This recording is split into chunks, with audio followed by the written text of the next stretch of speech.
Nepal versus Sri Lanka যে ম্যাচটি হওয়ার কথা ছিল ফ্লোরিডাতে, তো সেই ম্যাচ বৃষ্টির জন্য পরিত্যক্ত হয়ে যায়।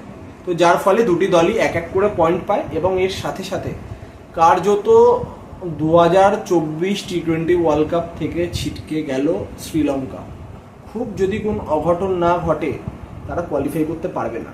তারা অলরেডি দুটো ম্যাচ, একটা সাউথ আফ্রিকার সাথে একটা বাংলাদেশের সাথে তারা হেরে গেছিল।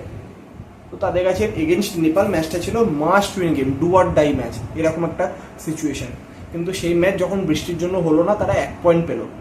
তো এখান থেকে নিশ্চিত যে খুব অঘটন না ঘটলে তারা 85% টুর্নামেন্ট থেকে আউট হয়ে গেছে। এবং এর সাথে সাথে সাউথ আফ্রিকা তারা অটোমেটিক্যালি সুপার 8-এর জন্য কোয়ালিফাই করে গেল। তো সেই গ্রুপ থেকে দেখতে গেলে কিন্তু যে সেকেন্ড যে পজিশন, সেই পজিশনের জন্য কিন্তু টপ করে বাংলাদেশ রয়েছে। নেদারল্যান্ড আগামী ম্যাচে কীরকম পারফরমেন্স করবে সেটা দেখার। নেপাল একটি ম্যাচ হেরেছে, একটি দিয়ে 1 পয়েন্ট পেলো, তাদেরও এখনও দুটো ম্যাচ বাকি।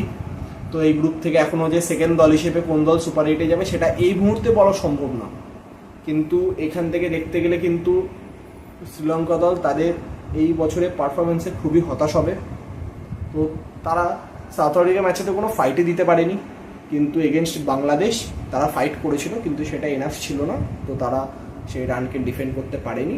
তো বাংলাদেশ রান চেস করে জিতে গেছিল। এবং তৃতীয় ম্যাচও বৃষ্টির জন্য হলো না। এখানে তাদের ভাগ্যও তাদের সহায়তা করেনি। তো ভাগ্য সহায়তা করার আগে নিজেদের দুটো ম্যাচে ভালো পারফরমেন্স করতে হতো, সেটাই শ্রীলঙ্কা করতে পারেনি। তো এখন তো এটা বৃষ্টির জন্য ম্যাচ ভেস্তে গেছে, কিছু করার নেই। তো শ্রীলঙ্কা চাইবে ভালোই ভালো যে লাস্ট ম্যাচটা যেটা নেদারল্যান্ডের এগেনস্টে তারা খেলবে, সেই ম্যাচটা যাতে তারা ভালোভাবে খেলে অন্তত টুর্নামেন্টটা শেষ করতে পারে। এবং তারপর যদি কোনো ম্যাথামেটিক্যাল চেঞ্জ যদি কিছু হয়, তাহলে কোয়ালিফিকেশনের চান্স আসবে, নইলে আসবে না। তো যাই হয়ে যাক, আমরা আশা করবো শ্রীলঙ্কা দল নেক্সট ম্যাচে খুব ভালো পারফর্ম করবে এগেনস্ট নেদারল্যান্ড। এবং উল্টো দিকে নেপাল দল প্রথম ম্যাচটি তারা হেরে গেছে, কোনো ফাইটই করতে পারেনি এগেনস্ট নেদারল্যান্ড। তো আজকে বৃষ্টির জন্য ম্যাচ ভেস্তে গেল, অন্তত একটি পয়েন্ট তারা পেয়েছে। তো আর তারা আশা করবে যে নেক্সট দুটি ম্যাচ খুব ভাইটাল তাদের কাছে, সাউথ আফ্রিকা এবং বাংলাদেশ, এই দুটি দলের এগেনস্টে তারা যাতে খুব ভালো ক্রিকেট খেলতে পারে। কারণ তাদের যে সাপোর্টার, তারা যেভাবে তাদেরকে সাপোর্ট করছে, তো তাদের উচিত অবশ্যই নিজের সেরাটা দিয়ে পারফর্ম করা। এবং আমরা সকলে আশাবাদী যে তারা এইভাবেই, যেভাবে তাদের দর্শকরা তাদেরকে সাপোর্ট করছে, তার রিটার্ন হিসেবে তারা নিজেদের 100% দিয়ে নিজের দলকে জেতানোর জন্য আপ্রাণ চেষ্টা করবে।